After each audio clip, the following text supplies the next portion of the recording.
What up, fam? I've got the second half of the Zolda Magnu Giga review, and as you can see, I've got Magnu Giga on deck.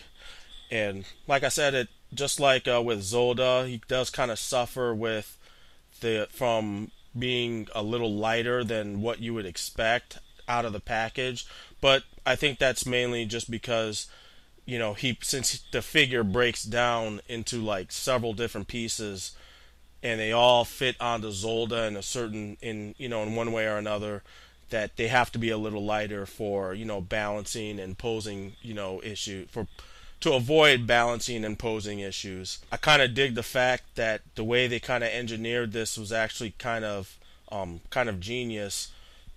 Like if you can look on the from the back of the figure, you can tell where his BFG big railgun type deal is. Once you take the head off and separate the upper part of the torso from the lower half and the big chest piece that opens up with all the missiles and stuff in it, you can see how how his gun is formed, how his big you know two hand holding gun, dual hand holding gun is.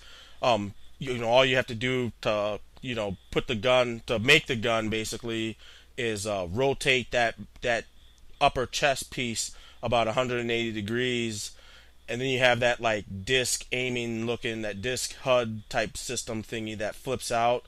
You can flip that out, and then you can push the shoulders in and straighten out the arms, and you basically have the gun. And I like the way the gun looks in Zolda's arms. Like I even included this picture of the difference in size between the gun you get with the Zolda figure and the gun you get from the parts that make up Magnu Giga. And I mean, it just looks absurdly huge, and I think it actually works to the benefit of this figure that it looks so out of proportion compared to how the other gun looked. I like it personally. I mean, it might not be everyone's cup of tea, but I think it just makes him look that much more thorough. It kind of reminds me of how absurdly huge his gun was for the SIC Kiwami Tamashi figure. That gun was like a totally different design, but it was one of those things where it looked a lot larger than I want to say it was way taller than the actual Zolda figure for that line. And this one's like no different. I mean, you could tell from the picture just how big it is. You can also take the chest piece of Magnu Giga, and you can mount it. You can mount the gun on top of the chest piece, for I guess one of his other attacks that he uses in the show. And his head also is a weapon, and that's where the whole forearm plug thing issue that I had earlier comes in, because that plug goes off, and there's already a plug built in to Magnu Giga's head, and that plugs into place, and it actually, because of that, it actually holds in there. That combined with the hand grip, it holds the gun, the headpiece in pretty well, and it actually makes for a pretty slick weapon.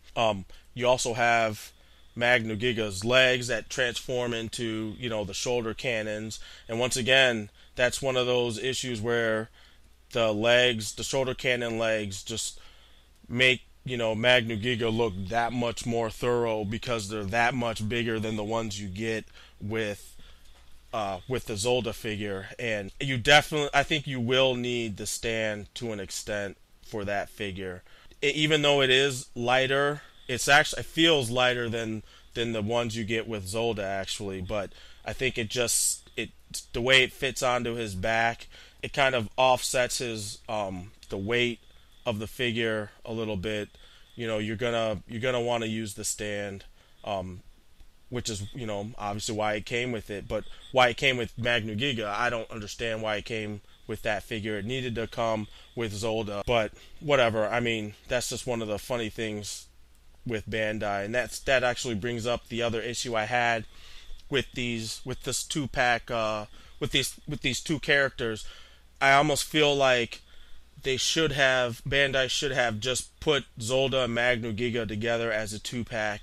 Like, you just include Zolda, Magnu Giga, include Zolda's hand pistol, and the various arms and the various cards that go into his pistol, and then just call it a day with that instead of trying to get more money out of people by making them buy Zolda and having the leg pieces and the gun and the BFG packaged with Zolda, when if you already are going to buy the Magnu Giga figure, you wouldn't need those two extra pieces.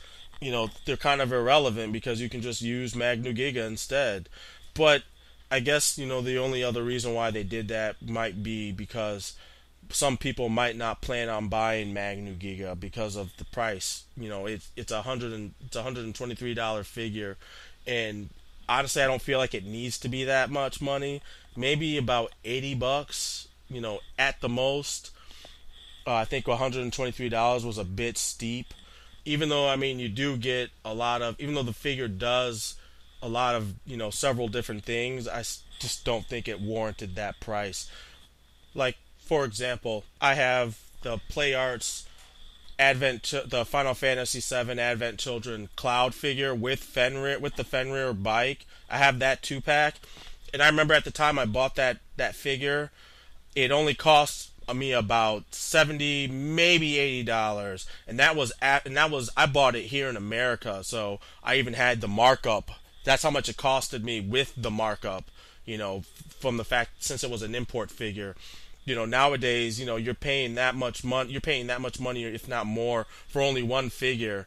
And this is how bad I think it's gotten with action figures and these quote unquote collectible, collectors, grade action figures, that they're just overcharging everybody. I mean, I know inflation's a bitch, but I just feel like in this short amount of time, it's just gotten absurd how much more costly these figures are.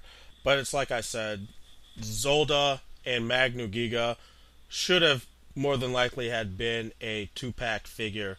They should have had a 2-pack version where you get both figures and you get Zolda's various hands and his pistol and the cards with the stand and Magnu Giga. Or they could have, done a lesser version with just Zolda and the hands and the gun just by itself. That way they could have charged, the $40 or maybe even a little less for that. And then if you wanted to, you could pay a bit more and get them both. I think that may have been a little bit more fair to our wallets than what they did, because now I feel like I'm paying extra for things I don't need. I don't need another set of shoulder cannons and BFG if I already have Magnu Giga. But that's just my personal opinion. I'm trying to come up with ways that we can get the most out of our money for these figures, because collecting this stuff isn't cheap, and it sucks even more when companies are trying to make us dig into our pockets even more than they need to. So that's pretty much all I've got for this review. Like I said, overall I like these figures. I like the stuff that they were able to pull off with these figures, and how you can do pretty much everything that I'm sure is that you've seen Zolda do in the show. I just wish that they were a little kinder to our wallets. But that's pretty much it.